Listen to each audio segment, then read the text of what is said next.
திருநங்கையர் வாழ்க்கையில் இவ்வளவு சிரமங்களை அனுபவிப்பாங்களா அப்படிங்கிறது முதல்ல வெளிப்படையாக பேசுனது உங்கள் புத்தகம்தான். ട്രാൻസ് ലൈഫിൻ്റെ മുന്നോട്ട് പോകാൻ നമുക്ക് ഇൻസ്പിറേഷൻ തന്നിരുന്ന വാക്കുകളായിരുന്നു രേവതി അമ്മയുടെ പുസ്തകത്തിൽ ദ ട്രൂത്ത് അബൌട്ട് മീൽ. ನನ್ನ ಒಬ್ಬ ಪಾರ್ಟ್ನರ್ ಜೊತೆ ಬ್ರೇಕಿಂಗ್ ಆಗುವಾಗ ನೀನು ಕೌನ್ಸಿಲಿಂಗ್ ಮಾಡಿದ್ದು, ನಿನ್ನ ಲೈಫನ್ನು ನನಗೆ ಎಕ್ಸ್ಪೀರಿಯನ್ಸ್ ಆಗಿ ತೋರಿಸಿದ್ದು. என் பேர் ரேவதி. உங்களை எல்லாரையும் பார்க்கணுன்னு நாமக்கல்லேருந்து வந்திருக்கேன்.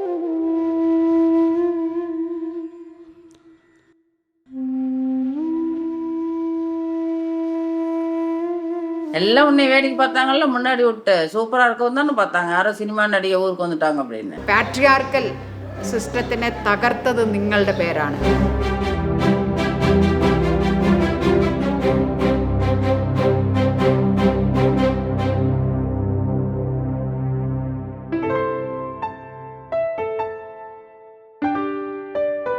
ரேவதி அம்மாவுக்கு பசிக்கிறது ஒரு ஆர்ட்னு நினைக்கிறேன். அடுத்து நடிக்கணும், வேற என்ன கேரக்டர் பண்ணணும். முதல் காட்சி எப்படி பண்ணோமோ அதே அளவுக்கு இன்வால்மெண்ட்டோட பண்றது அவ்வளோ எளிதில்லை. அதை நீ தக்க வச்சிருக்க. வீட்டுக்கு வந்தோடனே எனக்கு அப்படியே பார்த்தோன்னே ரொம்ப மனசு கஷ்டம். அப்படியே கட்டி பிடிச்சி அப்படியே அழுதேன்.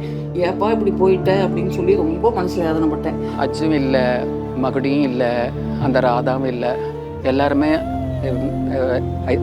இறந்துட்டாங்க. எல்லாருமே ಇறந்துட்டாங்க.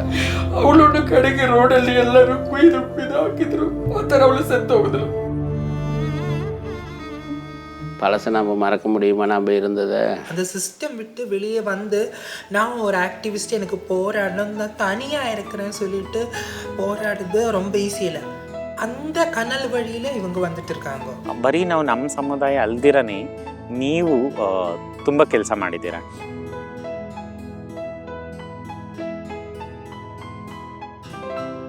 മനസ്സിൻ മടിയിലെ മാന്തളിരി മയങ്ങും മണിക്കുരുന്നീ കനവായി മിഴികളിൽ തഴുകാം ഞാൻ. ഉറങ്ങൂ നീ ഉറങ്ങൂ. नाम बदला दे नंदेगा बदलाय तो